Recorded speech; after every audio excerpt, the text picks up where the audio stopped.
Hey everybody, so this is a follow-up video of the head gasket repair stuff that I used from K-Seal. To recap, this is my 98 Jeep Grand Cherokee 5.9 Limited.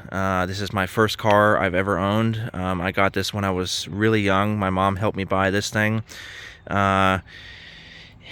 Didn't know what it was at the time. I just wanted a Grand Cherokee like she had. I just liked the leather and, you know, the sound of the engine and the platinum metallic paint. And of course now I know what I got. But anyway, last week the coolant level sensor on the Vehicle Information Center, the VIC, kept beeping saying the coolant level was low. So I refilled it.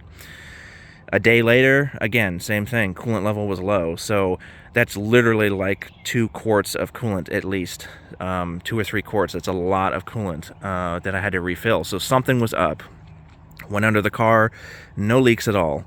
Checked the oil on the dipstick, and it was like 3 or 4 inches above the fill mark, which is crazy because I just changed the oil last month. So didn't have that issue before. It just happened right after the oil change. I don't know why, but it just did.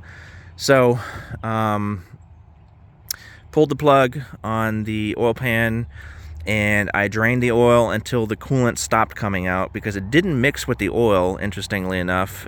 It just was coolant, and then fresh oil came out. So then I put the plug back on, made a mental note of where it is on the dipstick, and it's like right on the A mark. I forgot the wording it says. I'll show you guys in a minute, but it was right on the A, the letter A. And the coolant level, I made a mental note, it's slightly above the cool mark or the fill mark or whatever on the reservoir. I drove it for like 30-40 miles after I put K-Seal in there. And yesterday I had the Jeep cycling about 4 or 5 times for 30-40 minutes, just, you know, sitting here idling, turned it off, let it cool down, repeated that process until it got dark out, just to try to get this stuff to circulate in there, because K-Seal does say it works better with less pressure in the system. So it's better to idle the car than to actually drive it. They even tell you to take the radiator cap off and let it idle, so that way there's even less pressure in the system. But I didn't do that because coolant just pours out of the radiator when you do that. So anyway, so now is the moment of truth. Let's see if this stuff actually worked. Based on the information before, if I drove it for 30 miles, meaning to town and then back, the coolant should have been low, the oil should have been overfilled, and that's exactly what happened to me twice. So let me pop the hood now and see if this stuff actually worked.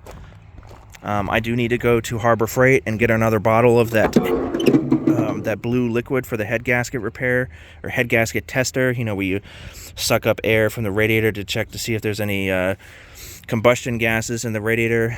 But this is just one way to check to see. So here's the oil level.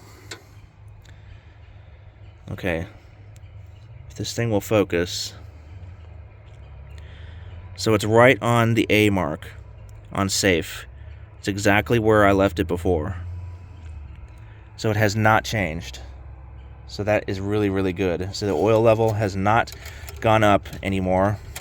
You can see the oil is actually pretty clean looking because I just changed it, like I said, a month ago. And on the reservoir, I said it was slightly above the cool or add mark or whatever. And it is slightly above the add mark. Let me see if I can shake the vehicle. You can see it in there, I hope. But it is like slightly above the add, so it's exactly where it was before. So I don't want to extend this video anymore, but this stuff actually worked, it seems like. This is what it looks like inside the coolant. It's kind of like copper particles or something like that. But yeah, it's working really well, at least so far.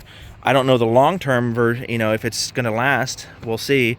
I'll update you guys when I start driving this thing again, and hopefully it doesn't, like, you know, start all over again. But so far, fingers crossed, it actually seems to be working.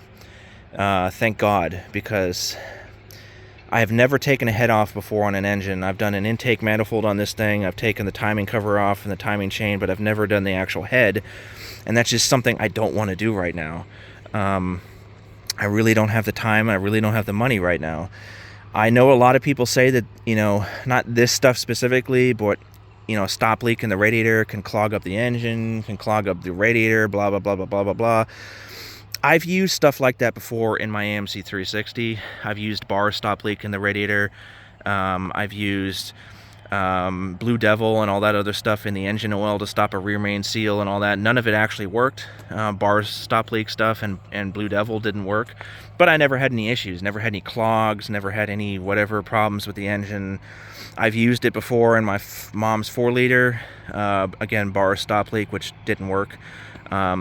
It seems like bar stop leak doesn't do shit. So, but this K-Seal stuff for a head gasket, it actually works.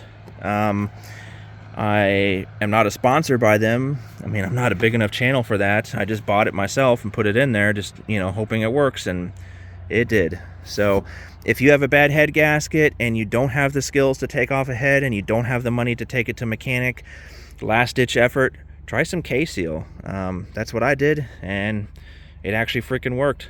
So I'm shocked. Thanks for watching, everybody.